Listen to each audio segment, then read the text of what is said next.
It's Monday, and that means it's time for Begnaud's America, where David Begnaud finds the heart in every story.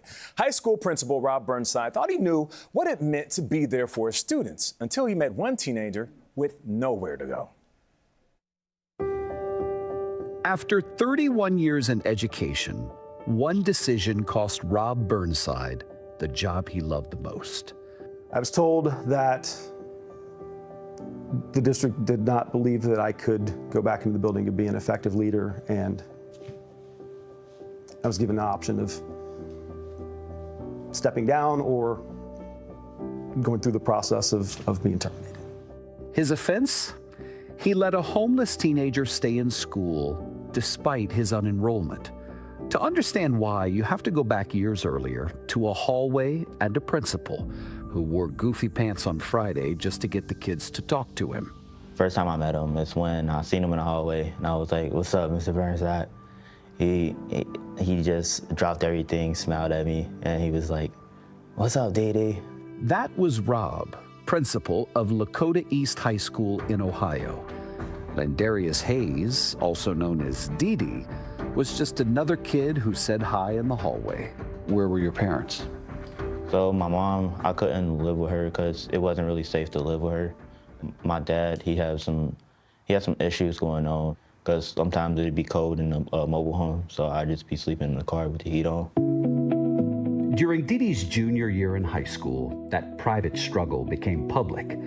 A letter arrived saying that Dee's mom had a new address, and because it was outside of the district, he had to withdraw from that school. Now, most principals would have processed the paperwork and moved on, but Rob started asking questions instead, and he says the district's answer was no. He can't be here. He doesn't have a parent who has an address. Parent resides elsewhere. He needs to go where the parent is. So Rob went home and told his wife, Angel. The first words out of her mouth, well, he can come stay with us if he needs to. It wasn't the first time. Rob and Angel had already adopted 2 children, and with Dee's mother's blessing, they made the offer. We said, God, if this is your will for this young man to be in our home, make it clear. And like 5 minutes later, my phone buzzes, and I look at it, and it's a message from him.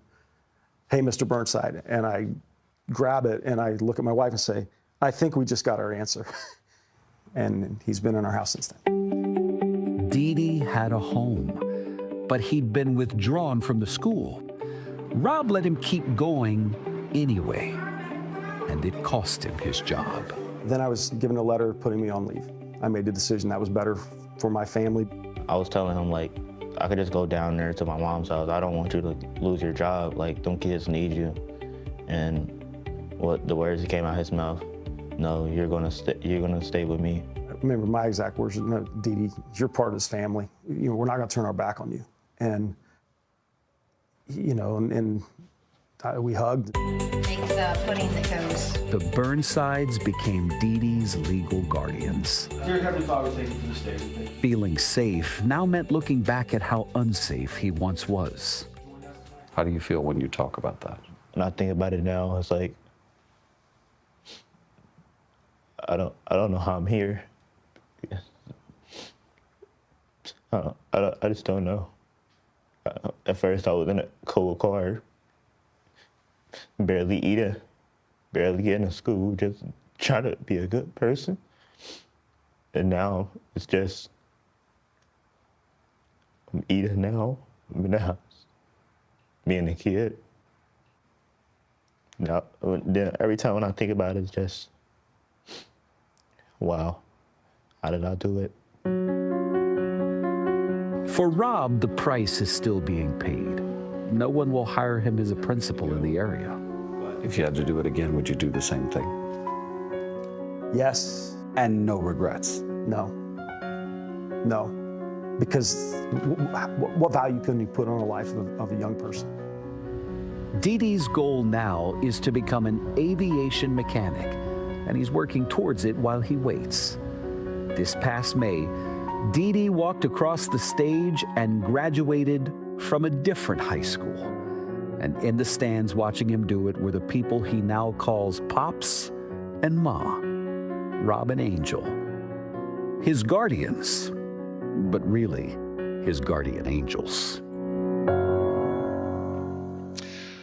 Rob and Angel Burnside have 6 adult children, and now with Dee Dee, there are 7. Dee Dee says they all call each other brother and sister. He is very much a part of the Burnside family.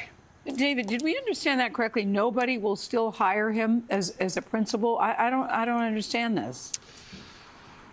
Yeah, Gayle, he said it's been a bit of a disappointing black eye in the area. He says the story has gotten around, and a lot of people didn't know the full details, so hopefully after this story they now do.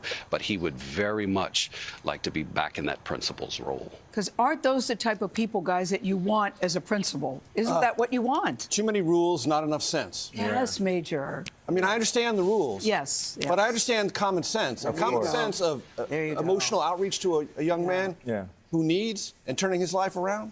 Especially when you hear him say, I'm just being a kid again, which means he never had a childhood dealing with what he was dealing with. David, thank you so much. Outstanding stuff, man. Fantastic. Got me tearing up this early in the morning. All right, check out the newest edition of David's podcast. The person who believed in me this week is singer-songwriter Tori Kelly.